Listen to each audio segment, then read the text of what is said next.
Greetings, everyone. My name is Nerea Hoft, Senior Marketing Associate at Campbell & Company. Welcome to Are We Getting Our Share? Building a Case for Mega Gifts to Human Services, one of many in our free webinar series this year. Today is November 4th, and we are broadcasting live from Illinois, California, and Washington State. Thank you so much for joining us. Before we begin today's presentation, I'd like to go over just a few logistics. First of all, we'd like you to close any programs other than GoToWebinar that are running on your computer. We highly recommend calling in using a telephone instead of using your computer speakers. And if you're on your phone, cell phone especially, please move it away from your computer. That will cut down on any potential feedback. If you are experiencing visual issues now or anytime throughout the webinar, you can send us a chat using that control panel to the right of your screen there. And if you continue to have any problems, please contact GoTo at 1-800-263-6317. Finally, today's webinar will last 60 minutes and you'll earn 1 continuing education credit that is good with your participation with CFRE International. Later today, you will receive an email from GoToWebinar that includes information on how to download your certificate, as well as a PDF of the presentation slides. And yes, this webinar is being recorded, so you will also receive a link to the recording. We do welcome your questions throughout the webinar. Please type them into the questions box in your GoToWebinar control panel. If I can work your question in during the course of today's conversation, I will do so, and we will also hold time at the end of the webinar for Q&A. So without any further ado, I would like to introduce our panel facilitator, Craig Hightower, Vice President at Campbell & Company. Prior to joining our firm, Craig served as Regional Vice President of Development for Boys and Girls Clubs of America. He currently leads our California practice and works with clients across all sectors to advance their philanthropy. Welcome, Craig. Thanks, Nerea, and thanks everybody else for joining us today. Really appreciate your time. Before we get started, what I thought we might do is tee up a quick poll. If you could take a minute and on your screen in front of you, let us know what the largest gift that you've received from a living individual. So we're not looking for a bequest, but the largest organization your organization has received. I'll come back to the results in a couple of minutes. But in the meantime, what I'd like to do is introduce you to the rest of the guests that we have on the phone with us today. First up, we have Michael Hopkins. Michael has nearly 30 years of experience in the nonprofit sector. His primary emphasis has been with working with Jewish charities, and he currently serves as the Chief Executive Officer of Jewish Family Service in San Diego. Michael, thank you for joining us today. Good to be here. Next, we have Scott Washburn. Scott has been involved with the YMCA for nearly 50 years. He must have started as quite a youngster.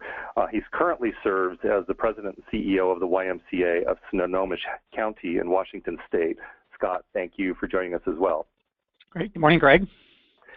Is that really true, Scott? 50 years? Well, I got my first Y paycheck when I was about 11 years old, so it probably isn't quite as extreme as it sounds. But yes, an awfully long time, about 35 years professionally. Wow, that's very impressive. Finally, we've got Pat Chestnut. Pat's co-presenting with me today. He's a member of our communications team here at Campbell & Company, and he has extensive experience working with a variety of nonprofits, helping them shape their case for support. You'll be hearing from Pat in just a couple of minutes.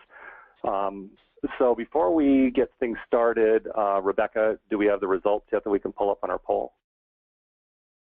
Oh, great. We've got a couple people that have received over $10 million gifts. That's phenomenal. Wow, 34% received over $1 million gift. That's terrific news. All right, we just wanted to get a sense of the size of your organization, what your organization currently is looking at. I would want to clarify that, you know, although we're talking today about gifts of $10 million and above, it's all relative to your size of agency. You know, a major mega gift may be much smaller than that, but it's all relative to the size of your organization. So to kick things off, what we wanted to do is to begin a conversation about what we're terming mega gifts. Specifically, they're gifts, mega gifts that are being made to human service organizations, and really it's the kind of gift that might be announced in the newspapers. Last year, Giving USA defined a mega gift as a gift of $200 million and above. But for the purposes of today's discussion, specifically as it relates to human service organizations, we're going to define a mega gift as a gift of $10 million and above. So to tee things off, my colleague Pat Chestnut and I are going to provide a brief context for today's discussion. First, we'd like to open a conversation about transformational opportunity a mega gift might represent to a human service organization. So while we've seen these sizable gifts in the higher ed and healthcare settings, what we really wanted to do was talk today about how a human service agency might be able to position itself in order to be a recipient of such a gift. And then second, we want to offer some insight on actions you could begin taking now that we really think could lead to more mega giving in the human services sector, or at the very least giving of a greater magnitude, whatever that might mean for your particular organization. And most of all, we want to push you to think about how you can craft bigger visions, because we've just seen in so many other contexts that donors make their biggest gifts to the biggest visions they see. And now we know that getting to a big vision can be particularly challenging in the human services context, and we don't necessarily think we have all the answers here for you today. But we do have a few ideas and tips that we think will be useful as we begin this dialogue. And the good thing about those is that they'll be helpful to you even outside of the mega giving context. Because even if it doesn't lead to a $10 million gift or a $20 million gift, a strong vision can set you up for more and stronger major giving. And those $1 million, $2 million, $500,000 gifts, whatever the next level of magnitude might be for you, that'll be really important as well. And finally, we've asked two panelists to join us today, both who have received a $10 million plus mega gift on behalf of their agency. And what we wanted to do is tee up some questions, both that we had that we wanted to discuss with them, and plus as well, we're going to open it up to our audience at large. So what we wanted to do first was to start by reviewing some of the recently released data from Giving USA. So according to Giving USA, the total amount contributed to the human service sector last year actually reached its highest level ever. In fact, the human service sector has not even seen a decline in total giving for more than a decade. You know, it's pretty impressive stuff. But despite this great news, only about 6% of all $1 million plus gifts given last year were given to human service organizations.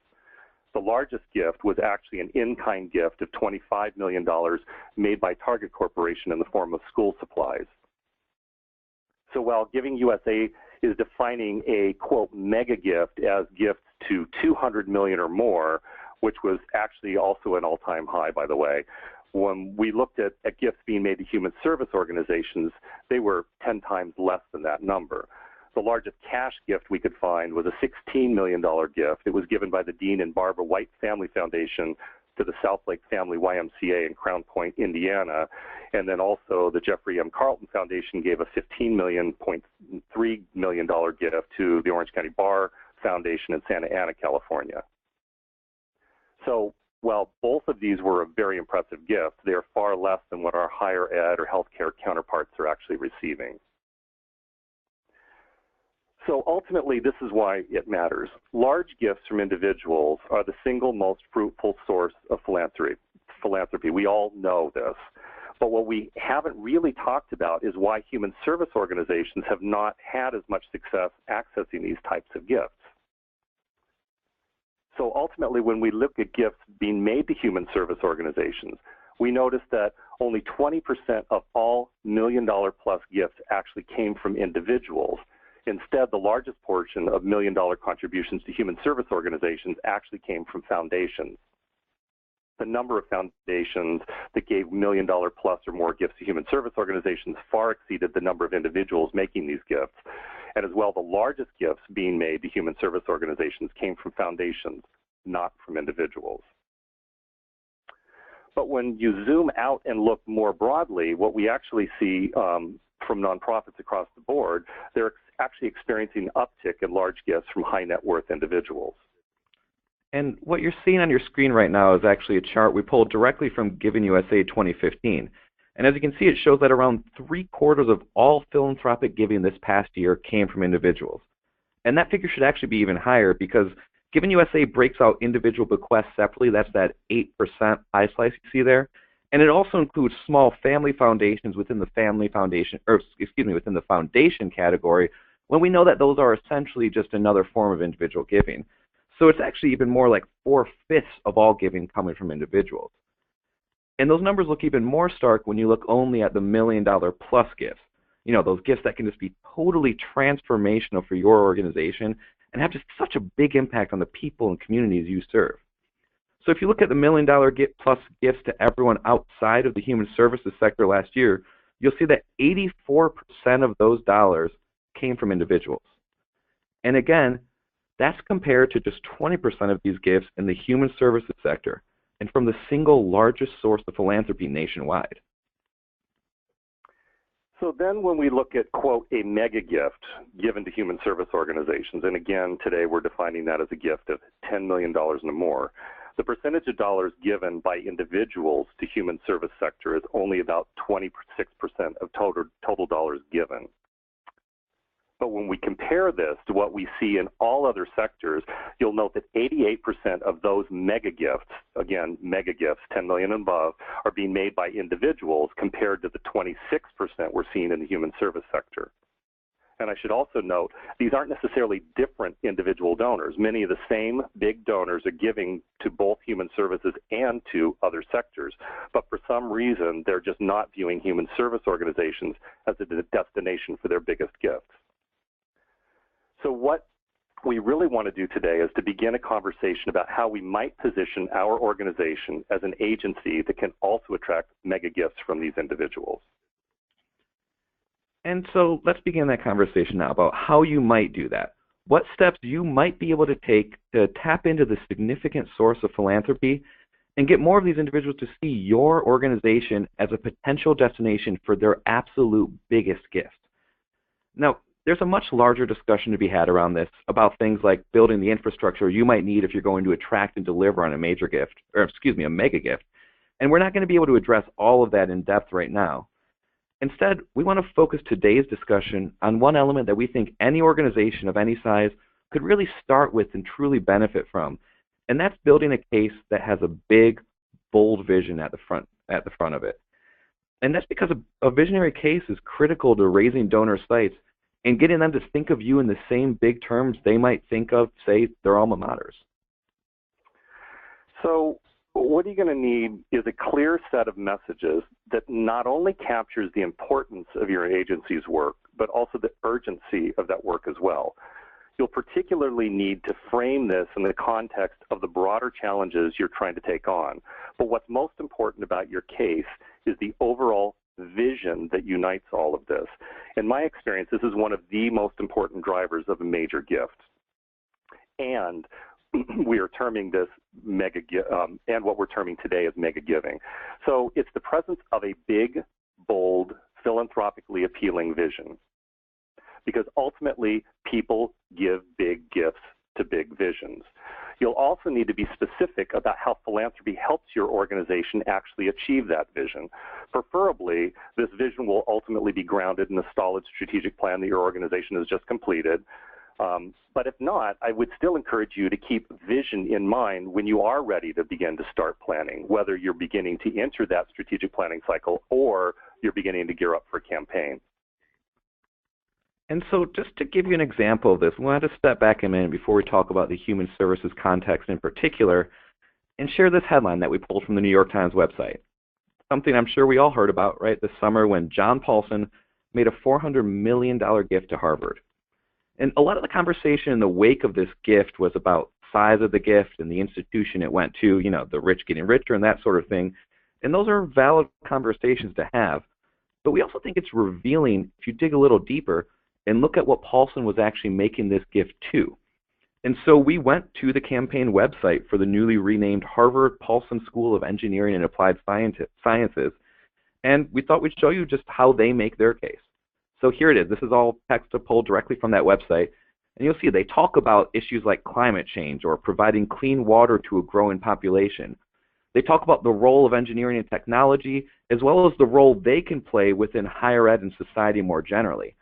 But if I were to kind of take all this and condense it into something simpler while still using their language, we might boil it down to this. We must rethink and dramatically expand the place of engineering in higher education and reimagine the role of engineers in society.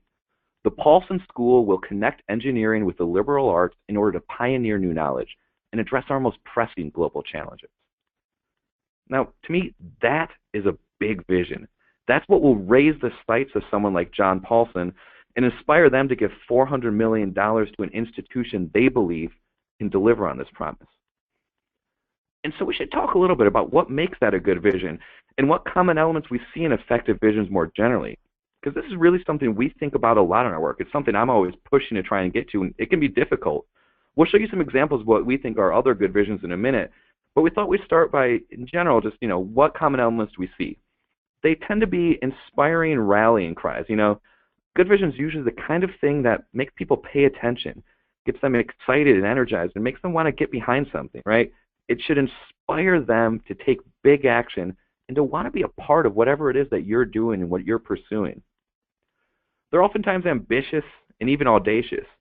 There's the business management guru Jim Collins has written about vision in some of his books, and he uses this phrase in them of big, hairy, audacious goals, which I kind of like, big, hairy, audacious goals. Because what that captures to me is this idea that you want your vision to be a worthwhile challenge that really requires marshaling all your energies and resources behind it. And it's going to take more than just you. Other people need to get behind it too. You ultimately want a vision that's going to look past today, past incremental solutions, to something that you want to bring into being and that you want your donors to help you create. Ideally, your vision will be specific, or at least specific enough, and vivid, right? Because nothing makes people roll their eyes more than one of those big visions that's fuzzy and vague and seems to exist only in the clouds. You want to give people something tangible that they can clearly imagine, that's based in reality and not just platitudes. And also, if you do that, you'll give people a sense of the finish line, right? So that they can see the impact they can make, and they can know when you've achieved your vision. And finally, ultimately, above all else, you want to make sure your vision is credible, right? You can have the most inspiring vision in the world, but it doesn't matter if no one thinks you can actually achieve it. And if that's the case, donors just aren't going to get behind you, and they're not going to make their big gifts to you. So let's look at those examples I mentioned earlier. Here are some examples of some visions that might meet those criteria. The first one actually doesn't come from the nonprofit world. It comes from a historical example of John F. Kennedy's Put a Man on the Moon, right? And I like to start with that one because if you think about it, this vision is a truly inspiring rally cry. It actually did marshal a whole lot of energy and resources from all across our country, particularly the scientific community and the government community. It's extremely ambitious, right? Not quite crazy, but just on the verge of it when it was first announced. It's pretty specific and vivid. You can picture what putting a man on the moon means and looks like. You will know when you've got there. And ultimately, as ambitious as it is, it's a credible vision because we actually did it. We actually could have done it. So here are a few other examples though, that are a little closer to where we are today of, from the nonprofit world. We see from this organization, Partners in Health, they want to eliminate drug-resistant tuberculosis in the barrios of the world.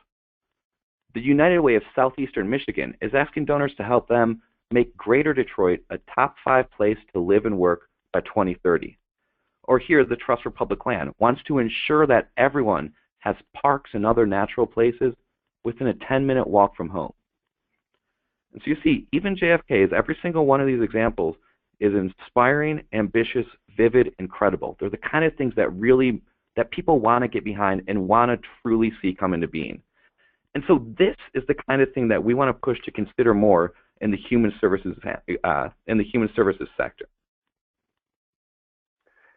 Now, we know there are going to be some challenges that you're going to face as you begin framing out this big, bold vision. I mean, we get it. Human service organizations provide basic daily needs that can't be neglected. So the challenge will be how to connect that big, bold vision to the everyday services your organization is already providing. And frankly, that can be a bit of a struggle.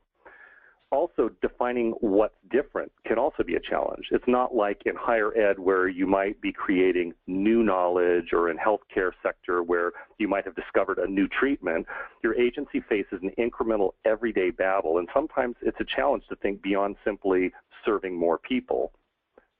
And there's also the challenge of defining success. So how much of an impact can you truly have on, say, I don't know, unemployment in your community as an example, especially given the variety of other factors that are impacting unemployment that are totally out of the control of your organization.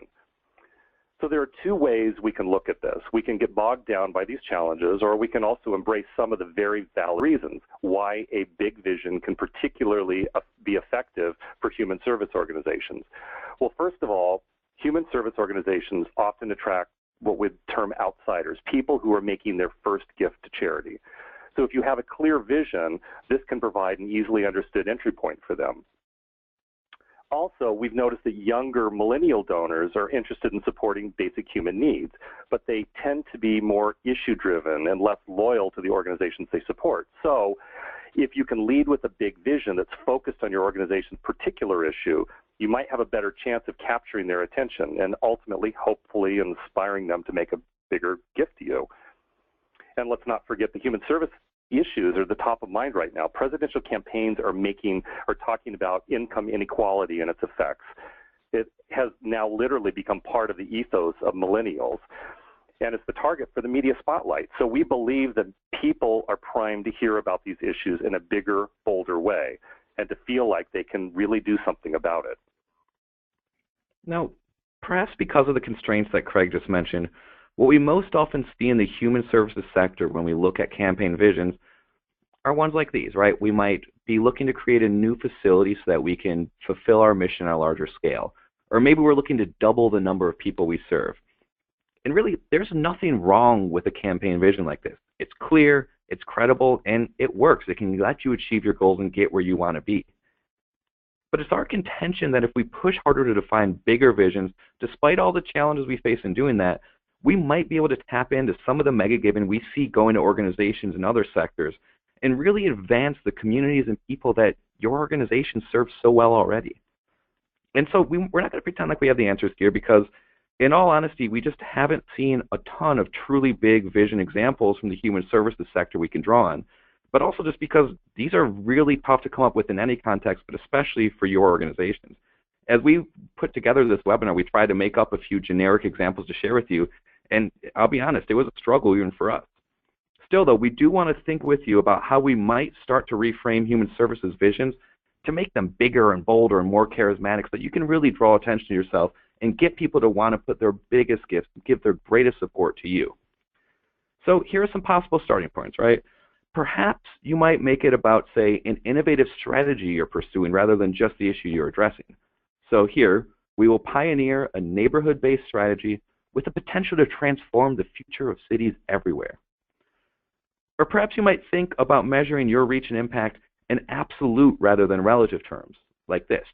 We're ready to build a network that can give every child in our community a mentor when they need one the most. Again, it's not about relative to the work you're doing now, not just saying we're going to double the number of children we reach or triple. It's about kind of letting people picture what that might mean, about really giving every child who needs our services the opportunity to access them. Or perhaps you can show how what your work does is help us embark down a whole new path. Our vision might be to make urban agriculture a core feature of 21st century cities, beginning here in our city, where we will prove its potential to substantially reduce unemployment, food scarcity, and obesity in one of our most disadvantaged neighborhoods. Now, we know that none of these abstract examples are perfect, but we just want them to be kind of the starting point for discussion, to give us a few different entryways into thinking about how we might reframe your work in bigger, bolder, more visionary terms. And we'd encourage you just to be authentic to yourself in what you do and think through the impact you could have. So maybe you might ask yourself what your theory of change is, right? If you can define how your work creates the impact in your community, how your work changes people's lives, that might be a good starting point to defining a more vivid vision. Think about if you brought your theory of change to a new scale, what that might mean, how it might extend your impact across the community at large. And maybe ask, is there a tipping point that you might reach if you serve more people, at which the impact you're creating is about more than just that next person you're serving, as important as that may be, but instead about something bigger and more transformational for your community as a whole. And if you can identify something like this, then you might want to consider leading with it, because it's probably going to form the basis of a really strong and powerful vision. So next, we'd like to take the $1 million question. If someone came in with a $100 million gift today, do you actually know what you'd do with that? If you could take a couple of seconds here and answer on your screen, and we'll pull up the results in a second. While we're briefly waiting for that, I wanted to mention a couple of other considerations that are going beyond the case vision, and we frankly don't have time to cover them today. But it's also important to make sure you're spending enough time with your donors to truly understand what they want to accomplish through their personal philanthropy, and ultimately your agency can partner with them to build or grow a particular program. You're going to hear one of our speakers, I know specifically, actually did that with their donor.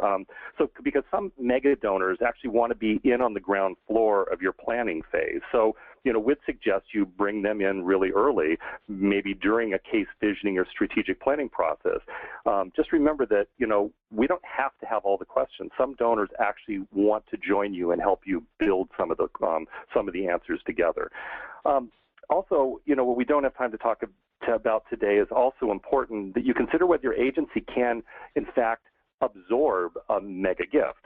It sounds a little ridiculous, but, what I mean by that is, do you actually have the infrastructure, staff, systems, reporting that's ultimately needed to support that big, bold vision?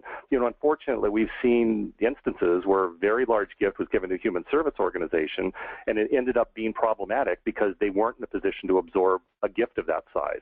So you've got to be honest with yourself about where you are as an agency and what investments you might need to make if you want to set more ambitious fundraising targets. And it's okay if you're not in a position to build that infrastructure right now, but you still may want to think about where you're headed as an organization and begin to raise donor sites now. So, Rebecca, can we pull up the results of our poll? Oh, pretty well distributed. So most people believe that they have a vision that would be able to realize through this $100 million gift. That's terrific. You have any observations too, Pat? You wanted to comment about that, the poll? Yeah, and I actually can't see the results of the poll, so it's on the presenter, but I will say, if you think you have a good vision, that's actually fantastic, and I think what that leads to is the challenge of just making sure that it's clear, that it's concise, and that it's something people can immediately understand, and then just put together a strong case where you lead with it and begin having those conversations to see if you can bring people in this transformational opportunity. That's a great starting point if you already have a vision in place. So we want to transition now. Again, that's just a brief overview of some of the context we see while we think mega giving is a big opportunity that is just not going enough to human service organizations, and how we really think that vision is something that you can use to inspire bigger gifts, whether it's something you haven't yet started thinking about or something you just need to clarify and begin sharing with people more broadly. We just wanted to use this as a starting point, but what we really wanted to do here was open it up to our panel so we could hear about those who have had success with mega gifts, kind of in the trenches, so to speak, and really see what we might learn from them. So again, we have Scott Washburn here from the YMCA of Snohomish County, Washington, as well as Michael Hopkins from Jewish Family Service in San Diego. And Scott, I thought I would just begin with you. Could you tell us a little bit about your agency and the circumstances that led to you being the recipient of a major gift? Were you in a campaign? Yeah, thanks, Patty. And I like that picture of me. It may be a little dated, but I still like that. So appreciate you using that one. So first, our YMCA is a 5-facility branch operation, plus a collaboration with Big Brothers and Big Sisters. So collectively, we serve just over 100,000 individuals annually, which is about 1 in 7 residents of Snohomish County where we're located. Our operating budget is about $19 million, and we raise about $1.4 million in our annual campaign. So that gives you a little context for the size of this. This particular gift was given during the quiet phase of a capital campaign to bring a new Y facility to a rural community in the northern boundary of our service area. In this case, the original plan was to secure $12 million in philanthropy or contributions toward a total project cost estimate of about $18 million. So we were going to raise roughly 2/3 of the financing needed to do this project. Now, since that time, this was 5 years ago, the scope of that project has grown to $23.3 million, and we now anticipate raising just over $17 million in philanthropy. Thanks, Scott. Appreciate that. I wanted to check in with Michael here, too. Can you tell us a little bit about JFS and maybe describe some of the contributing factors that positioned your agency in such a way that incentivized a donor to make a mega gift to you? Sure. So first, it's good to be here. Hopefully I'm here because I was off for a little bit. So JFS here in San Diego has been around for about 97 years. We're about a $20 million human service agency serving all of San Diego County. So we actually, sort of like Scott, started with a capital campaign to raise about $6 million, and at the end of about a 6-month period between capital gifts, endowment gifts, and plan gifts, rather than raising $6 million, we raised over $30 million, and there were a number of major gifts involved in getting to that number. I think that there were a number of contributing factors. Clearly, having a kind of a solid vision of where the agency is going. As I mentioned, we were 97 years old, and we were framing the conversation in terms of like where we are going to be in the next 100 years and how we're going to impact our community. Second was really are the relationships, and I know we've spoken a lot about vision, but I would just want to also put up there, you know, that half the battle is not only having a great vision, but really having solid, deep relationships with our donors and knowing, you know, kind of what makes them tick, knowing what's important to them, and so the combination of the two, I think, helped contribute to our surprising success. Well, Michael, I'm sorry to jump in because I know a little bit about, you know, this situation at your agency, and then I just recall something that you had talked about. And I wonder if you could explore it a little further with us, specifically about the donor's interest in the leadership of the organization. And as I recall, that particular individual really wanted to know and understand if they were going to make a mega gift, what that leadership looked like, and that it was going to be there for a long time. Can you speak to that a little bit? So one particular donor who was considering making a mega gift met with me probably 3 or 4, maybe even more times, 5 times, each time wanting to know what my vision was, how the money would be used, and every week I would go back and, you know, put out there an idea of where I saw how the philanthropy would really transform our agency. And then almost at the end of a month, I had a conversation wondering whether anything I had suggested resonated. And at the end of the day, the feedback back to me was that that they were just kind of testing my thinking, testing my leadership, testing my ability to make a difference, to use the money wisely. And the comment was that you know, that I have enormous trust in CEOs, and that that was just my way of checking out, you know, whether kind of like you were eligible for that type of gift. And so there was this kind of real testing process to make sure that the vision and the plan was a solid one. Scott, have you had a similar experience? Yeah, although I think our donor, much more of an emotional donor, is a good way to put it, where obviously he had great questions. He was certainly checking about the viability of what we were doing. He was very involved, and I'll speak to that a little bit later in terms of kind of when he entered this project planning and how he stayed engaged. But he's the type that it was very much an emotional decision. In fact, the day that he told me, he had tears in his eyes as he was sharing his commitment. And so that gives you a sense of how this donor made a decision like this. Michael, could you tell us just a little bit about what that vision is, how you expressed to your donor where your agency was going in the next 100 years, and how you kind of talked about carrying forward the legacy of JFS for the future?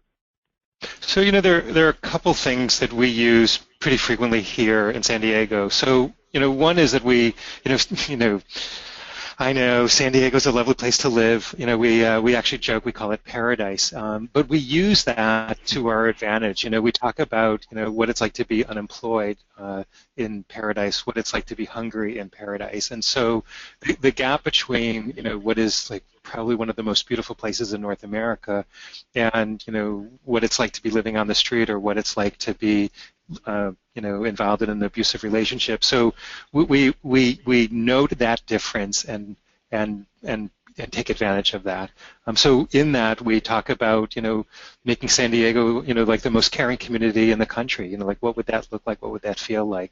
And then we also know, and I think that this goes back to what Craig was talking about earlier, you know, that no matter what we do, companies still downsize, people become unemployed. No matter what we do, you know, people find themselves, you know, falling between cracks. And so we have put out there a vision of building a stronger, healthier, more resilient San Diego, understanding that there will always be people who are hungry. There always will be people who will be, you know, 1 month away from being evicted in their home. And so that combination of being very graphic about what it is that we're trying to address, but then having kind of a grand vision for creating a community that is supportive and caring. What are some of the things that you talk about in your case? Well, this community is small. The one that we're looking at a capital effort, and again, we have 5 other branches, so this represents kind of the new frontier for our YMCA to serve this relatively rural, smaller community. And frankly, there wasn't a lot of great things happening in this community in terms of what was going on with teens, what they were doing after school, with the lack of activities and the lack of healthy alternatives. They were certainly concerned about employment and what was going on in terms of the future of this community. And this vision was really so big for a relatively small community. I think that's what probably captured the attention of the entire community, including this particular donor. So it was really talking about something that was unprecedented, that we felt could radically and forever transformationally change this community, even though we're talking about a single YMCA facility operation, which is obviously so much more than that. But I think that kind of vision for this scope and size of community is what probably caught the attention and the imagination of our major donor and others that have come along since. I'm curious, beyond the case development, Scott, what were maybe some of the steps you took that began to engage your donor along the way that ultimately incentivized them to want to give that kind of gift? Yeah, it was interesting because he actually reached out to us first. When he heard about this potential for a YMCA in the community, it really arose out of the closing of a pool that was serving a lot of the kids in the community. So there was this uprising to try to do something about that particular emergent need, and so the Y was identified as a potential service provider that could come in and kind of fill that need and obviously do a lot of others. So, but he heard about that through the news and actually approached us, and he initially offered some financial support for some of the initial planning and feasibility steps that typically go along with an effort like this. And it really grew from there. So over time, he became more involved and obviously more invested in the project. Interestingly, he had no previous giving history with the Y and really doesn't have a Y story, which is pretty unusual when you think about our typical donors, but certainly was very motivated by his family's connection to this particular community and this vision for providing something that was going to be so critical and important for kids and families. So, and he's been a very involved donor in terms of the cultivation events. He initially offered a $1 million challenge matching gift to get the ball rolling and to inspire others to give. And his ultimate gift really came more than a year later as the need for additional funds emerged. He continued to put out additional challenges to inspire other people along the way, and has really been very involved in both the fundraising and the facility siting and construction, which actually, as of now, about 2 months ago, is underway with completion anticipated next August. I'm kind of curious, I'll throw this out to both of you. How important was strategic planning? Did it help ground your case? What you were asking, did it play any factor in being able to secure this kind of gift? I'm familiar, Michael, with what your agency's done. Scott, I'm not sure what strategic planning you guys had done in advance of that, but did that play a factor at all? So I'll take a stab at it. So at the time in which we were doing the capital campaign, we did not have a current strategic plan. And so, the answer is no. The strategic plan didn't have a huge impact, but we did have a clear plan around a capital campaign, and I think that was self-inspiring.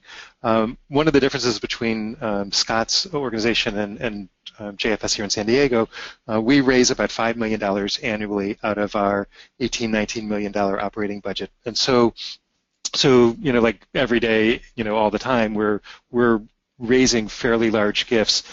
We have completed a strategic plan. We spent a year doing a pretty significant piece of planning that involved upwards of 100 folks in our community. And I would say that today it is so much easier for us to go out and talk to donors and have a plan, and we have an executive summary that is a helpful tool. But having the plan is critical. And the other thing that I hear, particularly from our most significant donors, we spend a fair amount of time measuring impact. We have a whole team of people who are involved in really evaluating whether we're making a difference, not just in terms of how many people we serve, but are we really doing what we said we're going to do? Have we really changed people's lives? And the combination of having a clear plan and having clear indicators to know that we're making a difference for our most significant donors seems to be really critical. These are men and women who are incredibly successful in their business life. They know numbers. They're constantly watching indicators in their own businesses, and they want to know that, at least for this group, that although the feelings and the stories are really important, the actual facts about what we're doing seem to make a difference in our ability to close a gift. Scott, what about you? With strategic planning, how important was that? Yeah, and I would characterize our efforts as very disciplined around planning. Typically, I've been with the organization for a long time, most recently 7 years here in Snohomish County, and we started with a 3-year plan. We renewed that plan a year or so ago. So we've typically operated from a planning perspective as a way to obviously focus resources and focus efforts of volunteers, and to build in accountability and make sure that priorities remain well identified and properly resourced. And next to that, we put a capital development plan, and really as part of this overall strategic plan, both capital and a couple other important association initiatives were identified, but clearly capital was kind of front and center of that. So we're now really in the 5th year of that capital advancement plan, and whether that's typical for other organizations that it sometimes takes that long, but that's probably not atypical of a YMCA capital effort to be in a 5 or 6 or 7 year plan. And I guess I would suggest it's been very critical to ensure that we both have a clear vision of the need and case for support, which then gets communicated, obviously, and then also the more strategic and tactical elements with defined benchmarks and assigned accountability, as I mentioned earlier, so that everybody knows kind of what's my role here and how do I play a part in making sure we're going to be successful and how we're going to measure that along the way. So while this effort hasn't been without challenges, it's also confirmed for me how important it is to be very disciplined and focused on this target. One particular element that we have continued to emphasize is that while the prospect of a facility is exciting and fun to talk about, it's still ultimately only a tool to deliver on the mission and goals of the Y, which is to strengthen kids, families, and entire communities. And so that's been a continuing message point, is people get very excited about bricks and mortar, but they have to ultimately understand what that does in terms of delivery on our mission. Got it. I do want to open this up to the audience for questions, but I did have one final question. I'm curious what you guys think is, so how did this, you have both received a mega gift, how has this informed or changed how you approach development going forward, if at all?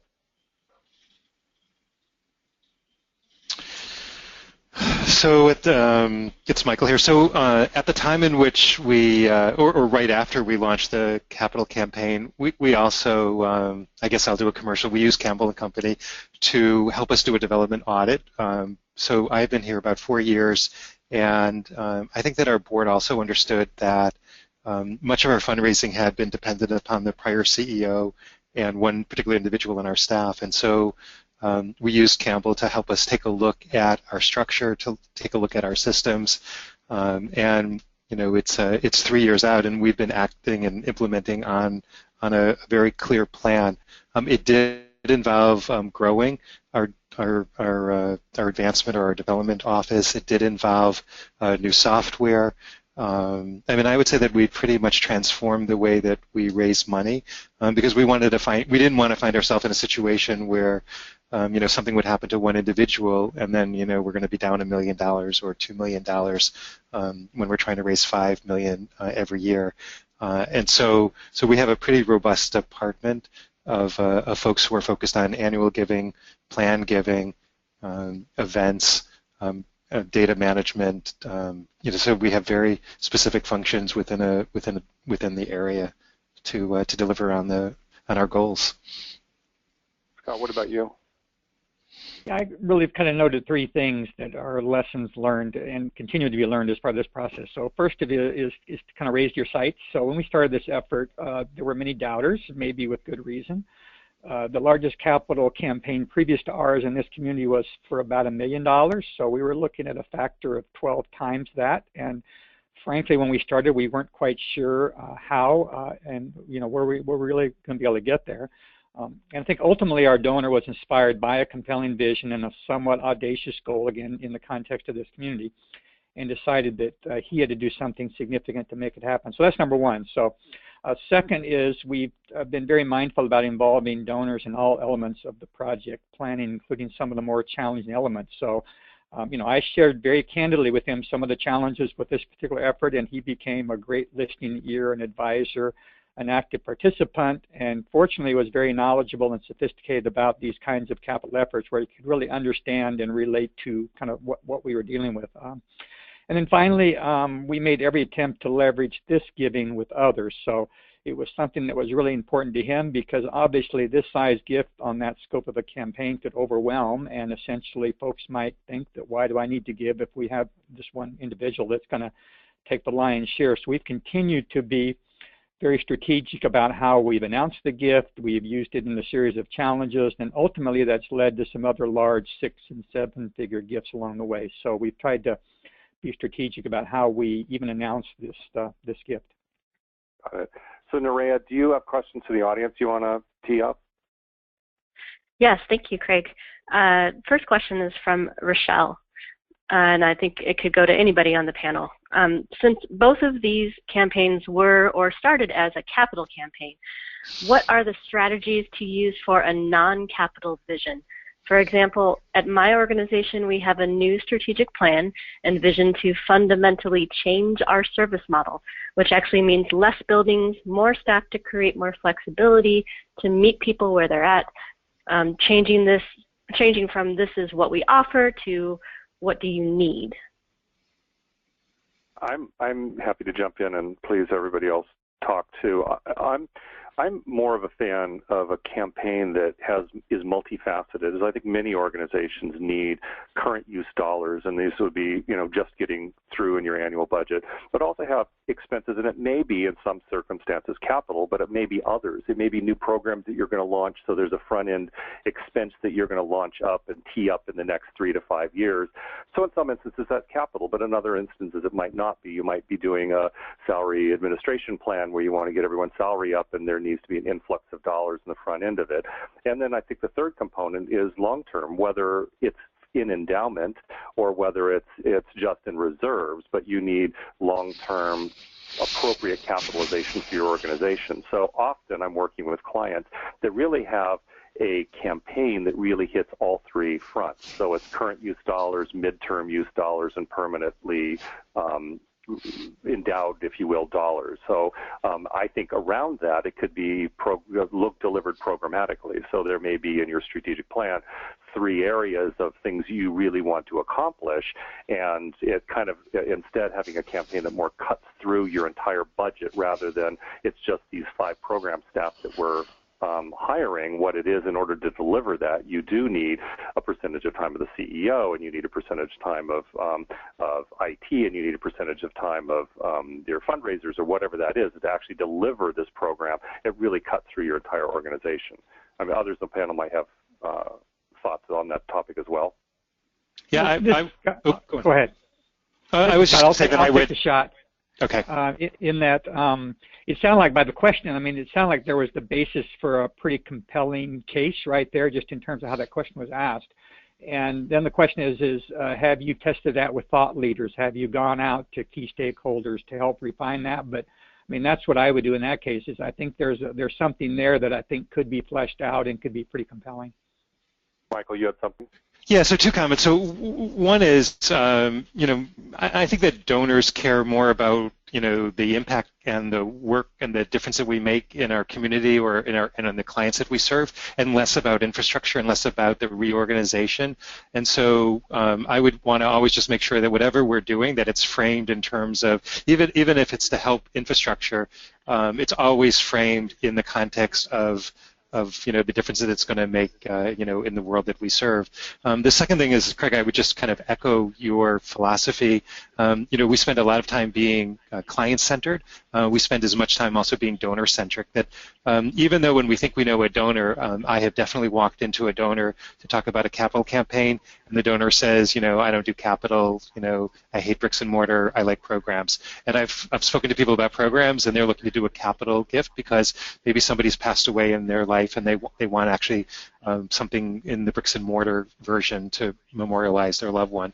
And so I feel like at all times we have a variety. We're ready to go on whether it's an endowment, on whether it's a capital gift, on whether it's annual giving, because donors actually change over time what they like to invest in.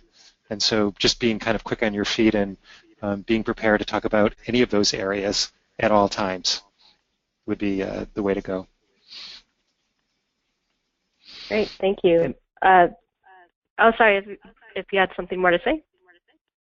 Oh, sorry, that was just Pat. I'll be really brief so we can get to another question. Okay. I was just going to reiterate the part that Michael said, just from a case and storytelling perspective, I would make sure that you lead with the ultimate result or impact that you're going to achieve by fundamentally changing your service model. So if you can paint that bigger visionary picture for your donor up front, or your donors even outside of the context of a campaign, and then changing your service model becomes the means that might involve a number of different priorities, whether it's capital, programmatic, staffing, that you can then show them how this is actually a very credible vision that's grounded in good thoughts, solid planning, and they can find the piece they want to invest in, or hopefully even invest in the broader change to your service model that's going to produce the impact you're seeking. And that might be a good way to begin the conversation, like Michael said. Great, thanks, Pat. This next question is from Susan of JFCS in East Bay. That's Jewish Family and Community Services. And this is specifically for Michael. Going back to that mega donor we were talking about earlier, can you share more specifically what you let the donor know you would be positioned to do with the support of a mega gift? So this is where kind of like that big audacious vision. So we did present a picture of literally being the leading human service agency in San Diego, and so there's the the Hebrew word chutzpah, and maybe it is a bit chutzpahdik, but we wanted to be kind of that place.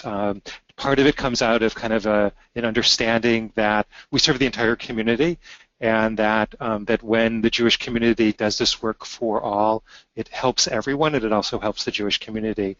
And so just we, for 97 years, we've had a history of being really smart, doing really good, very significant work, and so part of the vision was kind of like being that lead human service agency, and the donor was interested in supporting that. And I know that's it's contrary to what I said earlier around the impact, but different donors have different respond to different needs. Great, thank you, Michael. Next question: what are some of the challenges going forward to inspire others to make similar gifts? And this could go to either Scott or Michael. This is Scott. The challenge obviously is how you identify folks with that kind of capacity. Maybe that sounds really simple, but maybe it's really complex. And so we probably have to change our approach a bit in terms of how we evaluate potential candidates for gifts of that size, and again, raise our sights and don't just assume that there aren't folks out there that can make those kinds of gifts if they're properly inspired. And again, this particular donor is very unique, and as I mentioned, gives from very much an emotional perspective. And I think it's important to remember that may not be the case with others, and so you really have to take the time. It's been referenced to this notion of relationship and really getting to know folks before you ask the question, so that you can obviously build a case that is appealing to that particular donor's interest and background and what makes them tick. Yeah, I would just add that we've started to ask for bigger gifts, and somebody told me years ago, when I was learning my craft in fundraising, that generally speaking, people don't get upset if you shoot too high, and I would say that for the most part, that's been a truism. That better to shoot high. I mean, the donor will tell you whether that's too high or not what they were thinking. But from our perspective, the biggest mistake would be to ask for too little, when they were thinking about even a bigger gift. And I do think that as nonprofits, it's out of, it doesn't come easy to ask for $5 million or $10 million or a $20 million gift. But I do think that, the more that we become comfortable with our vision and how we make a difference and how we can really change our community, I think that, it gives us the courage to ask for the larger gifts. Because it's clear that many of these same, as Craig said, many of these same individuals are making, those size gifts to their local hospital or to their local university. And I would say that for the most part, most of us running human service agencies have just failed to ask for the big gift. Excellent point. Thank you, Michael. We have time for just one or two more questions. So if you have a burning question, make sure to type it into that questions box there. Next one, you spoke a little bit about a development audit and investing in your development program. Can you talk a little more specifically about what investments you've made to build or grow your development program, and if they were affected by capacity building for these types of large gifts? So the answer is that we felt here in San Diego that we needed to grow not only, and I shared earlier a little bit about our staffing, but also our committee structure. So having a development committee, having a marketing committee, and really engaging the board in a culture of philanthropy. That I think that for a long time, most of our fundraising and major gift work was done, on a staff level. And so today, I think we're very attuned to the notion that our board plays a key role, particularly in terms of opening doors and setting appointments, and then having kind of a robust team of staff who bring in, a variety of disciplines to help us do our work. And so, and then software. I mean, this work can't be done without, being really diligent around every time we send out an email, every time we call a donor, every time we meet a donor at an event, we go back and we enter that data into our software. And so, like, just really knowing, all of the basics as to when their birthday is and when their anniversaries are, and how many times we've called them, and what's the next move. So that takes people and tools to do that well, and it also, as I mentioned, takes kind of somebody from the outside. At least for us, it required somebody from the outside taking a look and saying, here's some best practices in fundraising, and maybe you would be served better by doing it this way or considering this way. And I would just echo, our experience is very similar, gearing up on the volunteer side, get their engagement at a board and committee level and a local level. Obviously the infrastructure, the technology, those sorts of things. And in terms of our development staffing, while we have had some moderate gear up for this capital-specific effort, that may be temporary. It may go away as the campaign winds down over the next couple of years. So it remains to be seen kind of if that's going to change our long-term approach to annual campaign or endowment giving. We do all those elements within our current structure, but whether that changes our long-term staffing approach remains to be seen. So, I would add one other thing. So, and that is, we're running out of time. So, when we engaged in our capital campaign, we did engage outside fundraising counsel, and for some of our donors, actually, the presence of outside counsel tells them that this is really serious, this is really important. They don't see outside fundraising counsel that often when we're sitting and meeting with donors. And so, and the other thing that it happens that when you engage consultants is that the clock is running, and so very often campaigns happen in a quicker pace rather than going on forever. If you have a consultant, you have them for 6 months or for a very defined period of time. And so consultants often like to go in, raise money, and then move out. Together, obviously, with us. And so I do come from the school of the advantage of engaging outside professionals to help in raising money. Fantastic. Thank you so much. We have come to the end of our scheduled time today. I want to thank Scott and Michael especially for joining us, and of course everyone in the audience. If we didn't answer your specific question today, or if you think of more questions later on, please feel free to shoot us an email, and we will also follow up with anybody who asked a question that we didn't get to today. We also hope you'll take a moment to fill out a very short survey about your experience, which will pop up on the screen as soon as the webinar ends.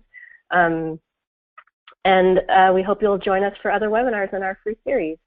Coming up next on December 2nd is Fundraising Communications 2, Crafting Your Message, which ties in pretty beautifully to what we were talking about today. Thanks again to Craig and Pat and Rebecca and everyone else who helped with the webinar. Have a wonderful day.